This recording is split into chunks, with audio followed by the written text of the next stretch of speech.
கேட்டா இந்தா கேட்டான்ல. எப்படிரா மகனே, நீ சொல்றதுதான் நடக்குதா இல்ல நடக்கிறது நீ சொல்றியா? வர வர அதிசயம்ல நிறைய பண்ணிக்கிட்டுடா நீயே. ஆட அதெல்லாம் ஒண்ணுமில்லத்தா. இவ்வளவு பெரிய கூட்டத்தை பார்த்தது அந்த பையன் நடந்தது எடுத்து சொன்னதும் அவன் முகம் மாறினதை பாத்தியா?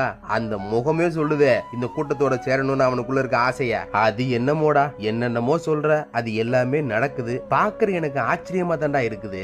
சரி இத சொல்லு, இப்ப வன்னியராசா அவன் தங்கச்சியோட நம்ம கூட்டத்துக்கு வருவானா வரமாட்டானா? ஏத்தா இப்போதைக்கு இந்த பயலுக்கு சூதுவாது தெரியாது. ஐயன் சொன்ன மாதிரியே நல்லது எது கெட்டது எதுன்னு பிரிச்சு பார்க்க தெரியாது. வெள்ளந்தியா இருக்கான். இப்ப ஐயன்கிட்ட கேட்பேன், அவரும் மறுப்பு சொல்லாம சேர்த்துக்குருவாரு பாரு. நெசமாத்தான் சொல்றியாடா மகனே?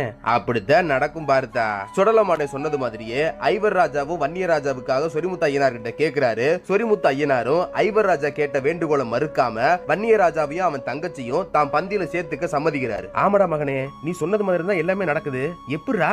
ஏத்தா ஐயனை பத்தி நமக்கு நல்லாவே தெரியும். நல்லவன் கெட்டவன் பிரிச்சு பார்க்காம கேக்குறத வரமா அள்ளி கொடுத்துருவாரு. அவர் கொடுத்ததை வாங்கினவன் போக்கு சரியில்லைன்னு வச்சுக்க, புடனில் அடிச்சு ஓரமா உட்கார வச்சிருவாரு. இந்த பய கூட இப்ப கொஞ்ச நேரமா தான் சுத்திக்கிட்டு திரியறேன். உனக்கு தெரிஞ்சு நீயும் கவனிச்சிருப்ப. எல்லா பேரையும் நம்புறியா, எல்லாத்தையும் சாதாரணமா எடுத்துக்கிறியான். எனக்கு தெரிஞ்சு இவன் போன சினிமத்துல இப்படித்தான் இருந்திருப்பான் போல. அதனால இவன் பெருசா வாங்கப்பட்டிருப்பான். விசாரிச்சு பார்த்தா தெரியும். சத்தமே இல்லாம இம்புட்டு ஆராய்ச்சி பண்ணி வச்சிருக்கியாடா. இனி என்னடா நடக்கும்? இனி என்ன நடக்கும்? நாம தான் நடக்கணும். பார்த்தா கிளம்புவோம். அடுத்த இடத்த தேடி போறாங்க. நடக்க போறத நடந்து போய் தெரிஞ்சுக்கிறோம்னு சுடலமாடனும் பேச்சியாத்தாலும் ஐவர் ராஜாவோட பயணத்துல தொடர்ந்து போறாங்க. மனசுக்கு பிடிச்ச இடம் நிறைய வருது. விதை போட்ட இடம் எல்லாம் முளைக்காம போகுது. நடந்து நடந்தே களைச்சு போன கூட்டம்